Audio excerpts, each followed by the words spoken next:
Welcome to Rubin On Point, a podcast about cancer, resilience, and being human.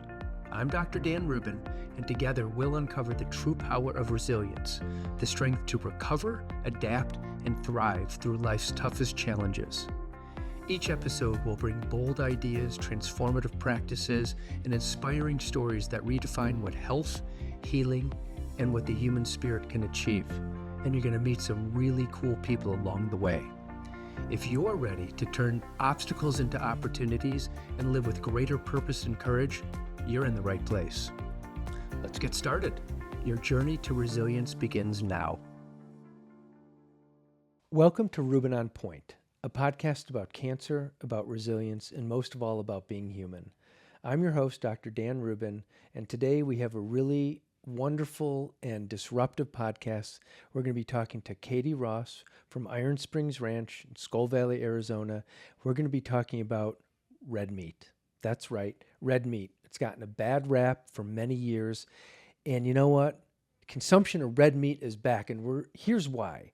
We're going to tell you about regenerative practices. We're going to talk about the cows. We're going to talk about the quality of the product. And I'm really excited for this episode, and I hope you are too. Hi, Katie. Hi. Hey, it wasn't easy getting you down to the valley. You don't come down here much. No, it wasn't. Yeah. I'm usually on the ranch, boots on the ground. That's great. Where is Skull Valley? So it is just outside of Prescott, just about 15 miles from downtown. Okay, so it took you, what, under 2 hours to get to Scottsdale? Yeah, just about an hour and 50 minutes. How's the weather? Beautiful. Wow. A lot cooler than it is here. Yeah. So in the summers, if it's 116 here, then what is it, 90 there? Yeah, usually. We do have a week or two where we get up to 100, but we're not quite as hardcore as you guys are. How do the animals manage that? Oh, they do great. They do.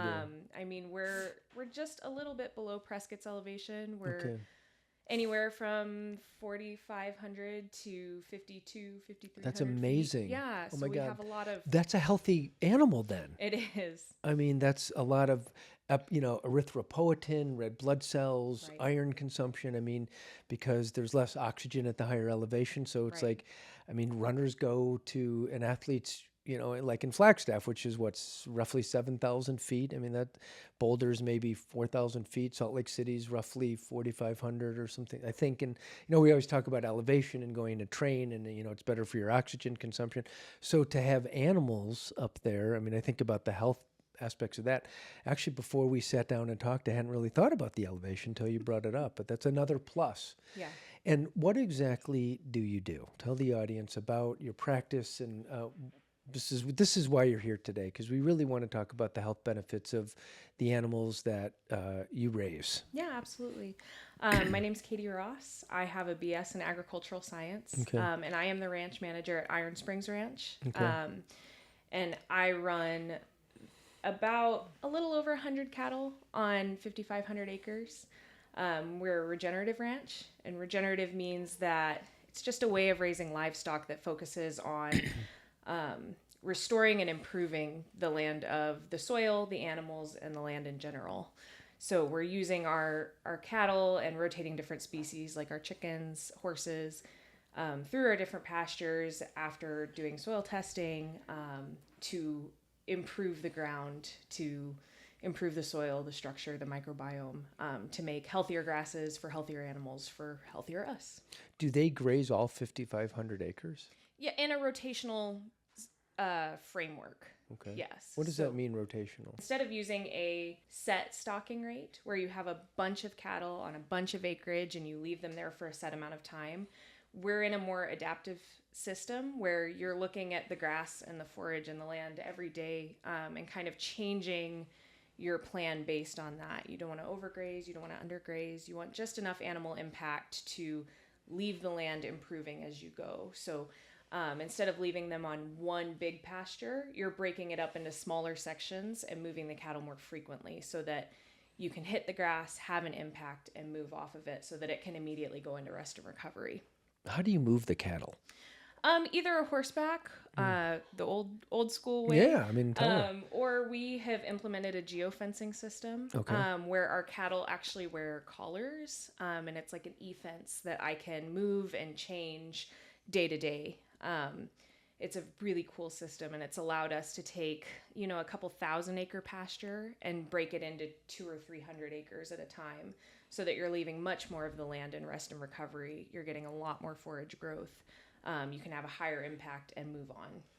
Well, so do the cattle, they like stay in one area where you allow them to graze and then they sleep there? Yeah, absolutely. Yeah. And then you'll come out on horseback. Do you have dogs with you that help? I don't have any working dogs. I have Okay. a few dogs that would like to think they're helpful, but they're not, So they just go along. it's mainly you, and is it you or is it you and other people on horseback? The ranch owner, Troy Eckerd, he's out there with me quite often. Okay. He and I will move things to horseback. I'll call friends here and there.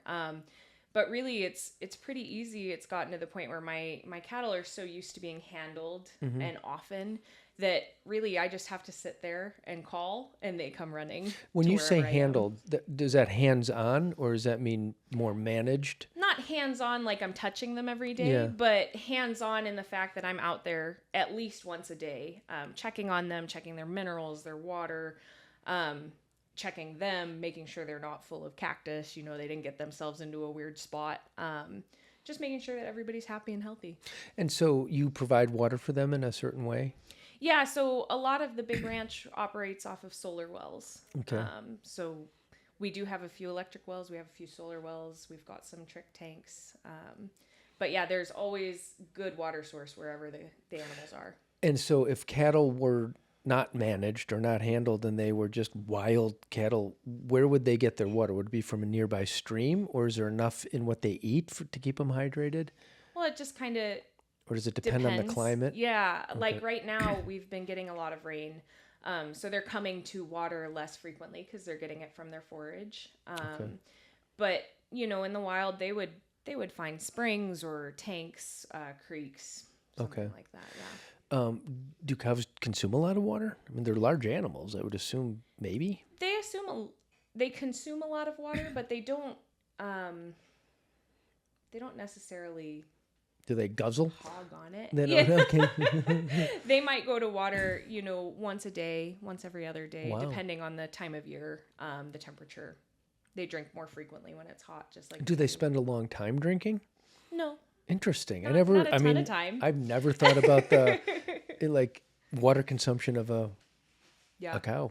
Okay, so talking about the liquid or water consumption of a cow, because I mean they're only drinking water. It's not like they're standing in line for coffee. And so how much do they consume? Well, the mama cows, who are typically about 1,200, 1,300 pounds, they'll drink anywhere from, 15 to 25, 30 gallons a day. A day? A day. That's a huge amount. Wait a second. I can barely get down a gallon. Yeah. And so that is a lot. So do they like lick it up fast? I mean, it seems like if they're only watering once a day, then they got to be there for an hour or something, just pure drinking. Yeah, I mean, like, did you ever watch them? No, not really. Okay, I mean, that's a lot. If you have a, They'll sit there and gulp, but it doesn't seem insane, when you're watching it. I'm sure they can get down quite a lot at one time. And do they consume like canines do? Like they don't lick. They slurp. They purse their lips and drink. They do? Okay.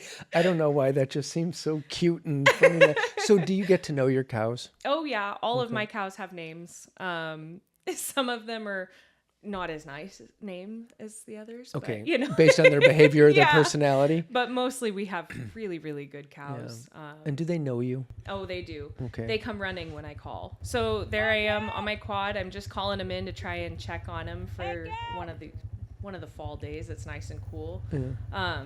Panda's kind of in the lead. They all come running down, and I just kind of give them a good once over and drive through them, make sure that nobody's hurt, everybody looks happy and healthy, and on we go. Do they ever like run after you, or you're like, come on? Oh yeah, and I have to race them to the gate sometimes. You do. How many cattle are we talking about?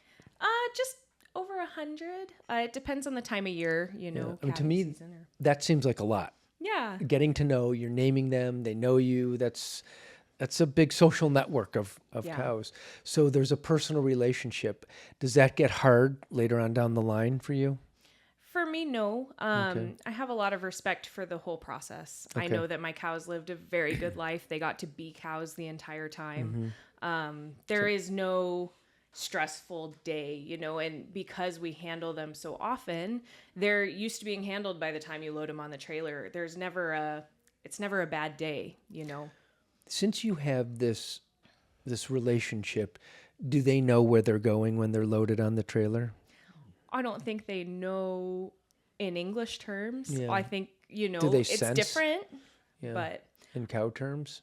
I don't know. I think that they're so used to being handled that it's not a big stressful ordeal. Okay. Yeah. Let's talk about some of the basics. The soil. You mentioned it before about how you geofence and you make sure that they're not overgrazed or undergrazed. The soil. You have horses on some of the areas. Yep. You have cattle. You maintain your soil and you test it to make sure that it's healthy for the animals. Yeah. What type of testing do you do? So we do a type of testing that's called Soil Complete Plus Extras. So we're monitoring the organic matter material on top of the soil. We're monitoring the different vitamins that are in it. We're monitoring the different microbes that we find that might be present. And we're just trying to year over year improve those numbers, because your soil is like a sponge in a pantry for all of your grasses. It's storing all of your water and all of your nutrients. So healthier soil will always give ground to healthier grasses, healthier animals for a healthier you. I mean, I'm a city boy. I always have. I appreciate rural areas. I, like many people, probably wish I get out there more. But I have a different relationship with soil than you do. I mean, what you've just described is incredible, and it makes a difference to all of us because we all have to consume food. Yeah. And so how you tend to your soil makes a difference on how your cattle and your animals are. And then I'm a consumer of products. I'm a consumer of your products. And so, and we'll talk about those products here soon, but that really makes a difference. And not all farmers pay the type of attention to the soil that you do. You don't have any toxic chemicals. No. You monitor to make sure that there's no toxins. I understand you don't use any mRNA-based products. You monitor for heavy metals. What happens, or let's just say, have you found any bad stuff, so to speak, in the soil that you've had to remediate? No, not anything out of the ordinary. We've had poorer soil in some places versus the others. Okay. The ranch that we're on was conventionally farmed for a lot of years. Okay. When did that stop? This is 2025, just to timestamp it. Stopped in, 2015. Okay, so roughly 10 years ago? Yeah. So it was conventionally farmed for a long time, so it was tilled. Things were sprayed, like chemicals. They were spraying weeds. So they were using fertilizers like NPK. And anytime that you're using synthetics like that, you're taking away the soil's ability to fill that void on its own, This is the layer of Mother Earth that is supposed to be natural, and it was designed as it should be designed. Soil was designed to have structure and have life. So every time that you till it or turn it over, you're exposing microbes to oxygen that then kills them. Okay. So you're killing your living organisms and your structure all in one fell swoop. Yeah, humans seem to be pretty good at that. Yeah. So allowing our animals to be our weed control and our fertilizer, and to start building that organic material layer back into our soil, we're seeing major improvements year over year, just with consistent adaptive grazing, and being really responsible with how we're stewarding our land. So when Troy took over this land, were you around at that time? No, so they bought the ranch in 2018, and I came on in 2023. Okay. And so I imagine that the soil looked pretty gnarly, and they had to remediate that. But you're not finding any traces of this now, of the chemicals? No traces of the chemicals. Okay. There are bare spots that we're still trying to help fill in with grasses. A big part of regenerative farming, regenerative ranching, is keeping a living root in that soil. So just trying to establish any kind of living root in there, Okay. whether it be a weed or a good grass forb. Obviously, we want good grasses and forbs, but we've noticed that the cycle goes from bare ground to weeds, to more weeds, to a little bit of grass in there, and then the grass will start to take over. So we don't even see the weeds as a bad thing anymore. Do the animals enjoy the weeds? Some of them, yeah. Like pigweed is really good for our cattle when it's younger. It's a good source of protein. Okay. But things like silver nightshade, they will not graze. So the pattern kind of goes, I graze the animals through it. I'll take the mower through and knock back the rest of the canopy that they wouldn't touch, like those silver nightshade plants, tumbleweed if it's gotten too mature. Okay. Open the canopy back up and give the grass a chance to recover and take over. So you can selectively get rid of silver nightshade or tumbleweed, and then do you then have to overseed that? We do overseed in certain areas, especially in our tame pastures that we're going to be irrigating. Okay. So we always overseed with a broad mix. Diversity is key, both to our cattle's palates and to the soil. So there is always a wide variety of cool and warm season grasses, depending on the time of year, what we're seeding. And the cattle or the other animals enjoy both. Right. And so does the quality, I don't even know if this is a thing, but the quality of the rain matter? Absolutely. Okay. And the timing of the rain matters. Like this year, it was a very drought type year. We got very poor establishment of warm season grasses just because there was no moisture. In our tame pastures, we can help supplement that a lot with our irrigation. But out on natural native pasture, the rain is key. The rain is everything. So we are just recently getting rain out there. So we're having, yeah. Okay, yeah. Right. Like so what's we're come having a through lot here. of cool season grasses coming up. And it's been very interesting to watch. But yeah, this summer was really hard in a lot of the native pastures because we count on that rain. Do you ever have a picky cow who just won't eat a certain grass? You do have some that are more adventurous than others, for sure. I have some cows that really like the scrub oak, and I have some that just kind of walk by it and go, ugh, I'm not eating that. Yeah, okay. And you're like, all right. And those that is, okay, so if some are picky, is there usually a particular type of grass or weed that they certain picky ones shy away from? Not really. Okay.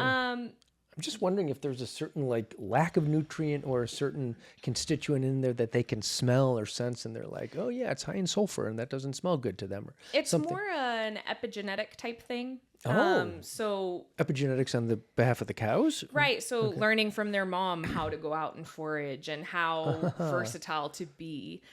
So having cows that are suited to your area, your specific terrain is really important because those mama cows that will travel and eat a wide variety of things will teach their calves how to do the same. And over time, you're getting a more tailored to you cow, tailored to you and to your land. And so I want to ask about the terrain. Is it hilly?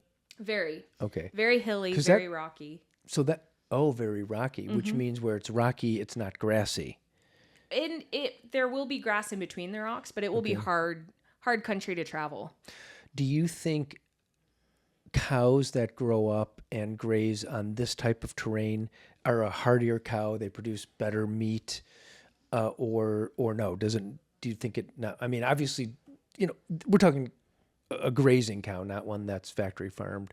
But I would think that the hillier the terrain, the healthier the cow, because they have to walk uphill and downhill, right? And they have to, it takes skill to get over rocks, and that's, they don't have it as easy, right? And so, I don't know the technical, I don't know about the specific cardiovascular health of our cows versus a different kind, but in any ranch, as you go generation to generation and you replace your stock with your own replacement heifers, things that have been successful in your terrain, you will always get a better suited cow for your land, your ranch. How do you replace your stock?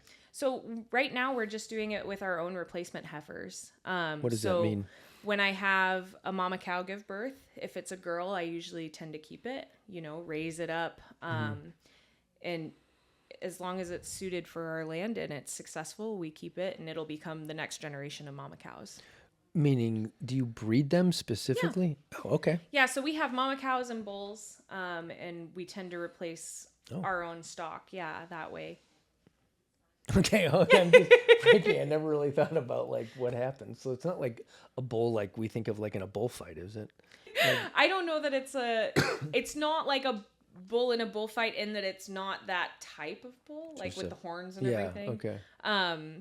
Actually, horns don't matter to telling sex, so mama cows can have horns, so can steers. Do we eat both male and female?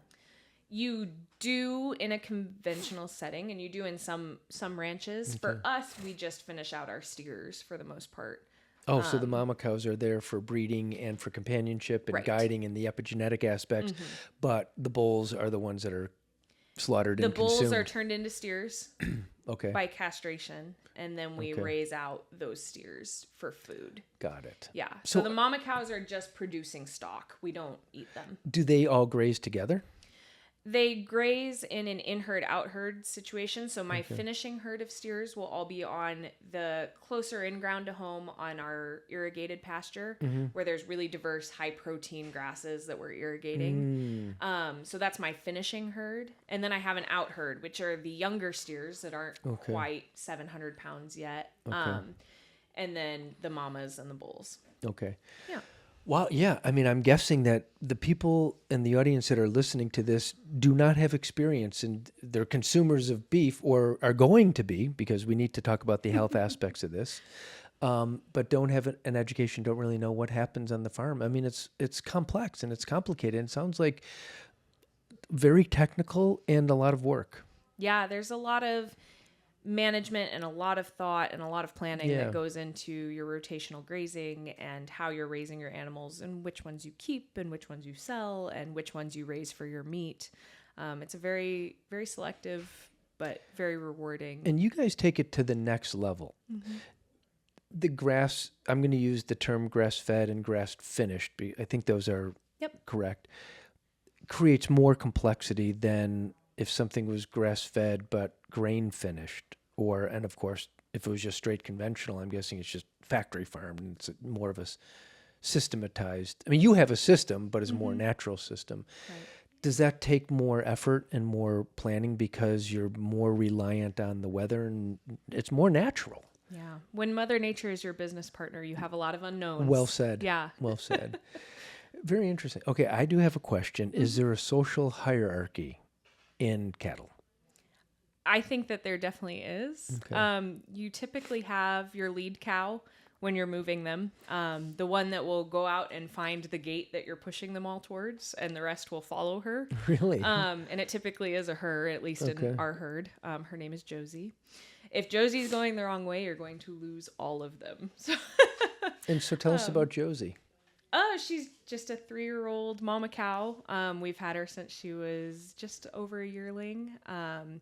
But she's funny. She's got her own personality. She's my one cow that I know I can always walk up to and pet. She'll let me pull cactus stickers out of her. She'll let me check her over. She's just a good girl. So this is Josie. She's a very adventurous girl. She's definitely the leader when we go to move our cows anywhere. She has this calf this year. Her name is Jerry. And she was born in July, so she will become the next generation of mama cows on our ranch. She's the boss. Yeah. That's great. Okay, so how long does a mama cow typically live? Usually they can live up to 20, 25 years even, but their fertility really starts to decline after about 10. Okay. Yeah. So you have them on your ranch for up to 8 years, did you say? Yeah, we'll usually keep a mama cow until they're 6 to 8, and then find them another ranch to live at. A lot of smaller operations or people that are just starting out tend to like an older cow just because they're more practiced. They have an easier time calving. You don't usually have to help them ever. Got it. Yeah. So is it going to be difficult to say goodbye to Josie? Oh, absolutely. Okay. Yeah, she's my buddy. Will you visit Josie? If given the opportunity. That's I would great. not say no to that. Okay, that's wonderful. All right, let's switch gears. Let's talk about the product. Okay. Let's talk about you produce in a given month or even a given year. How much beef are you able to produce from your ranch? Well, we're still in the growing stage for our ranch. Right now I'm doing anywhere from 4 to 7 a month, cows going in, Full steers. cows. Okay. And we're selling either bulk, so a quarter, half whole cow to one family, or you can buy by the cut. And we do subscription boxes, and we deliver. You can mix beef and chicken. You can do just beef or just chicken. So there are a lot of ways to buy. We want to make it really available to the public because having healthy, grass-fed, grass-finished meat is so important.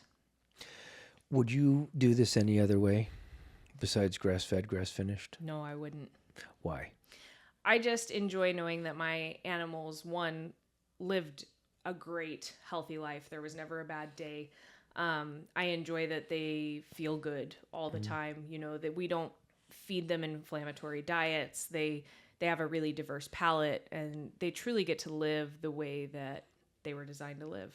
So that's a really big deal, and really one of the reasons I wanted to talk to you, because I have this discussion with patients, and I have for decades, that if we're going to eat meat, I believe, I have not proven this, but there is a certain emotion that becomes locked in that meat. If you have a scared cow, if you have a sad cow, if you have a mean cow, a cow that isn't allowed to do what they're designed to do, if they sit in dirt or stand in dirt and they eat a non-native diet like a grain, that's a problem.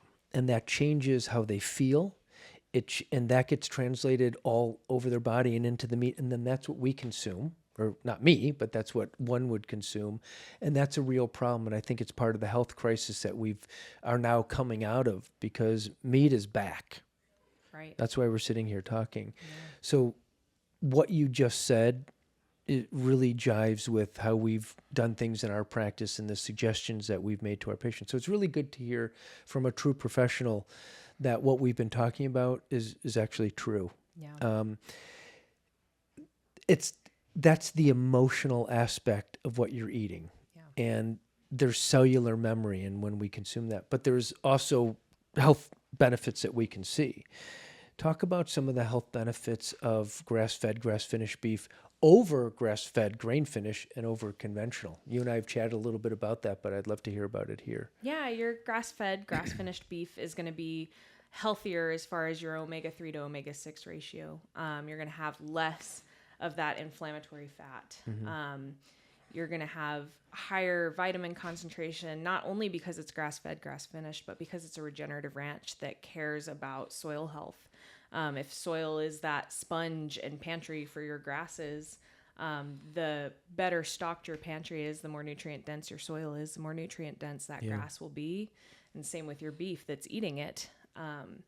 So the healthier and happier that animal is, if you are what you eat, you want to eat healthy, happy, less inflammatory products in your diet. Inflammation is huge. Mm-hmm. It is really the basis of chronic disease here in America, worldwide. But when you boil it down, when you're going to the doctor, you're doing tests right now, the functionals, the functional docs, the naturopathic physicians, we're looking at inflammation. We have for years. And, in this clinic and on this podcast, we talk a lot about cancer, and you cannot separate inflammation from cancer. And your grass-fed, grass-finished beef is going to be higher in your conjugated linoleic acid, which is an inflammation reducer. It's a metabolic enhancer. Mm-hmm. It's better for muscle, less for fat. CLA is great. It's great for the brain. But when you talk about higher omega-3 ratios to omega-6, it's real. And you think about where are omega-3s? Typically, we think that they're in fish, but they're in leafy greens. And those get left out of the equation a lot. Yep. And when you are a cow and you're grazing on leafy greens, like pigweed, mm-hmm. right, and different grasses, you're directly consuming photonic energy from the sun. The sun hits the soil, hits the seed, grass grows, and you eat that. And there's a lot of life energy stored in there. Those omega-3s are what make our cells. It's what makes up the bulk of our cellular membrane. I mean, cholesterol's in there, and we need cholesterol. Absolutely. I mean, cholesterol is taking a big hit, and obviously we're not going to get into that now, but we look at cholesterol pretty differently in this clinic, and cholesterol has a real, true functional role. You lower cholesterol too much, and you can have real problems, and it can lead to disease. But omega-6s are enriched in what? Things like corn, And what's a typical factory farmed cow's diet? It's based on corn. They don't know what to do with it. So you get more marbling in the meat, more inflammatory fats. We consume that. No wonder that there's a rise of chronic disease, especially with people who don't really know how to eat or are going in, their diet is predominantly conventional meat. And then chicken, chicken is higher in omega-6 than red meat is. So for us, here, and for many of us and my colleagues, red meat is back, but it has to be the good red meat. And we're in a health revolution right now, and your business and your practice is in a good place, and the product that you're putting forth and the care that you're taking, not only for the health of the planet, but for the health of individuals. I mean, I really respect that, which is why we invited you on this podcast. It's important to talk about because red meat has gotten a bad rap, and it's time, we think, to really expose and to talk about the reality. So it's interesting to know what goes on behind the scenes because, like I said, I never really knew. It's like, okay, there's a cow, it eats grass, and somehow I'm eating it now. Yeah. Right? And a lot of people don't know that grass-fed, grass-finished meat can still have a good fat content to it. There's good fats. Exactly. And we're not going to be competing with the timeline that a conventional farm, a conventionally raised cow goes through. We're not going to be slaughtering at 18 months old. It typically takes 2 to 2.5 years for a grass-fed, grass-finished system. And we're slaughtering based on weight, not age. So by the time they hit 1,300 pounds, they still have good fat and good marbling and tenderness to them, because tenderness is not actually a factor of the diet so much as it is the feed efficiency of that animal, which all comes down to the gut health of that animal. Healthy cows will always be tender and flavorful.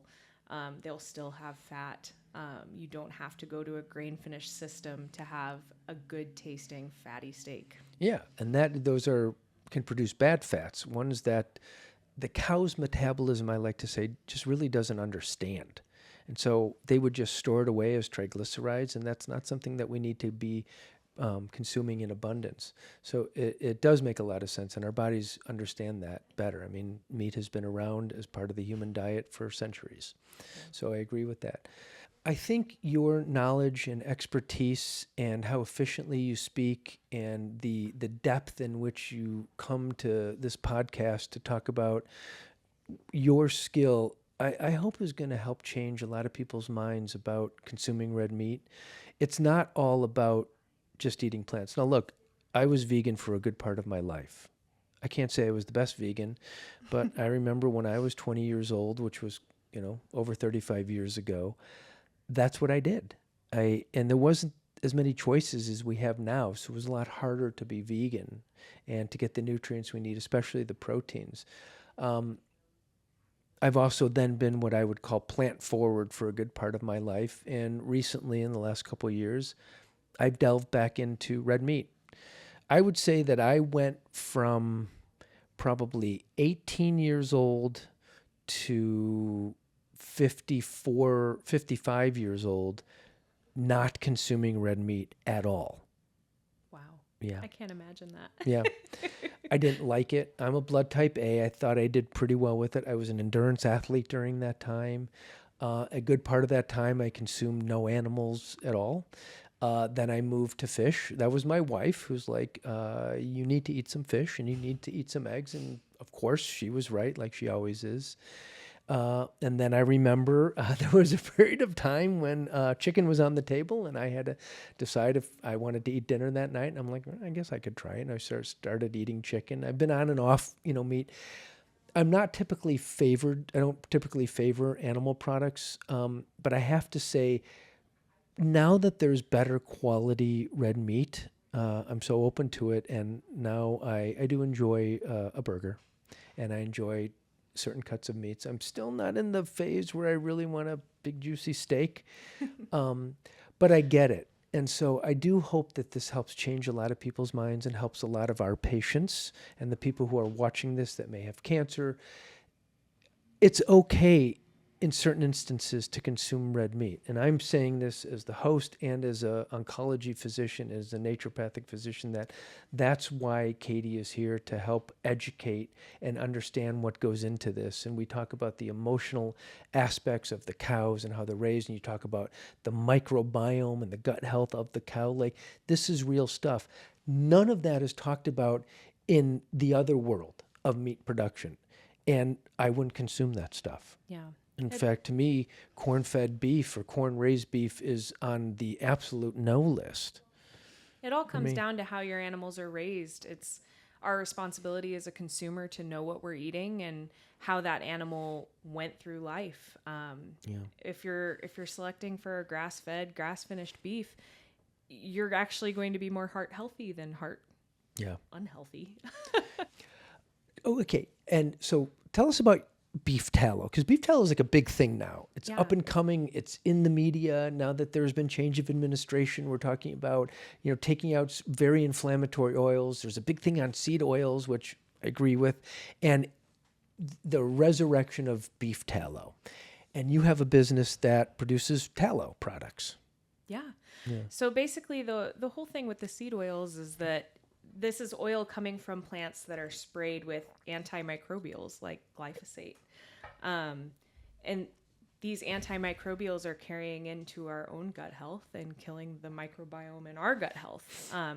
So when we swap out some of those seed oils for a tallow-based oil, not only is it more bioavailable to your skin because it's an animal fat, it's more identical to the sebum that our skin produces. But when you ingest it, it's higher in those fat-soluble vitamins, your A, D, E, and K. So it's a healthier alternative. It's more natural. It's all I use anymore. It's really helped me personally with like rosacea issues. So it's a very interesting single ingredient type thing to put in your body and on your body, which the less ingredients, the better, I always think. What about consumption of tallow? For using it for cooking, it's got a really high smoke point, so you can cook at high temperatures. You can sear your steaks. It's a lot more versatile than a lot of the cooking oils are, and it's healthier for you. Yeah. It's easy to produce. It's easy in that it doesn't have a lot of steps, but they are time-consuming steps. Got it. It's not hard in the slightest, and it's definitely worth every second. Where does tallow typically come from? So your tallow is coming from your leaf fat around your kidneys. It's called the suet. So this suet is different than a typical like somatic bodily fat. It's more filtered, more pure than just normal beef fat. So your tallow is coming directly from that suet. So you brought some products. Can we sample some of your tallow products? Yeah, absolutely. I brought some skincare. I brought some cooking oil and some lip balm. Okay, let's go get them. All right. So tell me about how the tallow part of the company started. Basically, we just wanted to make sure that we're using every part of our animals. Okay. We really want to honor that sacrifice. We want nothing to go to waste. So Claire, the ranch owner, came up with the idea to start doing skincare. So these are our face creams. These ones. And these are just different scents of the same product. We have a lavender vanilla. Ooh, lavender vanilla. This one is a bergamot frankincense. That's our original scent. That's really well scented. Yeah. And it's just a few drops of essential oils in tallow. And you make this on the ranch? We have a friend make it for us in his kitchen. You supply the tallow. We supply the suet, and he renders it and scents it and everything. So he does a great job. So it's called tallowed ground. Tallowed ground. I love it. Yeah. I really love that. And this is tallow face cream. So this you would spread all over your face typically, or it's a small jar. So is it just a little bit and rub it a little bit goes a long way? A little bit goes a really long way. Okay. And there is kind of like a loading dose period with it. So when I first started using it, I used more than I do now. Now I just put it on after each shower. It smooths in. If you ever feel greasy, it's because you did too much. Because a lot of times you'll put the tallow on and your face will just it right up. Yeah, I mean, it feels really nice going, especially like under the eyes. The longer hours we work, so the less sleep we get, the older we get, we tend to get lymphatic congestion under the eyes. So, and the skin takes a lot of wind damage. So really interested here. And then we have a lot of sun damage, Yeah. here. We're subject to the sun. So really interested to give healthy fats and fat-soluble nutrients to the skin. Yeah. You talked about the A, D, E, and K Right. in there, and the good fats. So it really does. It feels really nice. It's well blended. Do you have any special steps that you have developed to making your tallow, or is it pretty much standard tallow production? It's basically just standard tallow production. Mm-hmm. The one thing that we do that's a little bit different is that we whip it. Okay. So it is a bit easier to put on. It spreads really nicely. So I'm trying. I mean, I can't stop smelling the lavender vanilla. Yeah. Your essential oil person really did a great job. So I'm going to try it on this side. So this is the creams are whipped. What's in this big jar right here between us? This is cooking tallow. So this is just rendered suet, rendered beef fat. And we make that all in our stainless steel slow cooker and filter it 3 times and boil the moisture out. And that's just what I use to replace any cooking oil. So how would you use this? I mean, it's solid, right at room temperature? It's kind of like a butter consistency. Okay. So I just kind of scoop out a glop, put it in my pan, and get going. And so these lip balms, is this just plain tallow, or are these scented? There are some beeswax to them, just to help hold its shape a little bit. And then they are scented. This one is the vanilla lip balm. Ooh. Vanilla is just one of my favorite. I mean, it's glorious. It has health properties. It tastes good. It smells good. It's relaxing. Thank you. Yeah. Never turned down a great lip balm, but I've never tried tallow lip balm. But it just makes so much sense. And I love the idea of, like you said, the significance of respecting and using as many parts of the animal as you can. And so that sacrifice was so worth it. I think that's what makes it okay. You were asking if I felt okay, towards the end when we take those cows to slaughter. I think that's what makes me feel better about it, is that we're using every bit of it. We're not wasting a single thing. Wow. Well, thank you. Yeah. So tallowed ground, how can people find tallowed ground if they want to purchase? So all on our Iron Springs Ranch website, or bornandgrazed.az.com. We'll get you to all of our online stores. We do a few different delivery routes. We do deliver down here in Phoenix, as well as Flagstaff, Sedona, Prescott, and Yuma. Okay. So you'll hand deliver to those areas, but otherwise you can mail out these products to people. Yeah, and we have them. They're available at Naturopathic Specialists now. Absolutely. Happy to be a partner of yours. Wonderful. Well, again, thank you for joining us on this podcast. This has been incredibly educational. I think it's going to help a lot of people.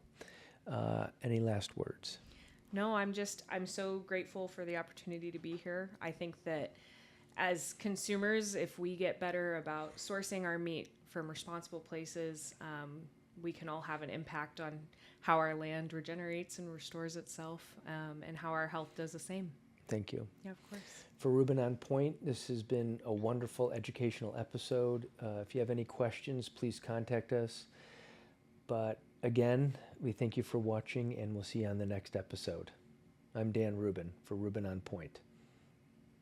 Thank you for joining us on Rubin On Point, a podcast about cancer, resilience, and most of all, about being human. I hope today's conversation inspired you to see new possibilities for growth, healing, and strength in your life. If you enjoyed this episode, be sure to subscribe, leave a review, and share it with someone who could use a little extra resilience in their day. Remember, no matter what challenges you're facing, resilience isn't just about bouncing back. It's about building a life of purpose, connection, and vitality. Until next time, stay strong, stay healthy, and take care of yourself and those around you. You lied. Here's the taste test. Look at my face. Oh, okay. I'm gonna try it too. I agree. That's really good. Yeah. I mean, it's just good. It tastes like, I don't know. It just tastes really good. I don't know how to explain it. You don't have to. It's simple, but it's good. Tender. But it feels good. It feels right. I agree. I've been looking forward to this all day. because I'm already fangirling about the meat. Wow. And it's delicious. It was good. Mm-hmm. Especially better when you know where it comes from. Well, that's what I was gonna say. I think it tastes even better knowing that it's like legit, like clean, all the things. Is it weird if I say it doesn't taste old? Like it tastes like fresh. Yeah. I don't know. It tastes like super fresh. And it's not gamey or weird or anything like that. I don't know if gamey is the right term to use for beef, but it's really, it just tastes fresh and like. It's not overwhelming. No, it's not, like, no. Even people, I think people who don't like meat would, like, this is would be their entrance point. Actually, let me say that. I mean, I'm one who's a little bit hesitant still about meat. Not so much in a hamburger because it's been processed, so to speak, but fresh meat like this just, it tastes good. There's no weirdness about it. It's food. And so I would say that if somebody's hesitant about, they're wanting to eat meat, but they're kind of hesitant about jumping back into red meat, or is it right for me, or I don't, it just feels weird. Like, this would be it. This particular one, it chews easy, it goes down well, the flavor profile is good, it's not fatty, it's not chewy, I mean, it's cooked beautifully, but this, it feels not weird, or not. So I would encourage anybody that's curious about getting back into eating red meat, or hasn't eaten red meat for a while, or even just wanting to switch, or have red meat be more a part of your diet, check out Iron Springs Ranch, because it's real. And if you listen to the podcast, you know how it's produced, what goes into it, the intent, the quality, and you learned a little bit about the animals. You met Josie, so you know how real it is. And you see the people, you see Katie, who's managing the ranch. You got a real behind the scenes look. So it's a real product, and it's important, like Katie said, you are what you eat. So it's important to know where this came from, how it was produced, so you feel good about what you're putting in your body. And that's how I feel about what I'm eating right now.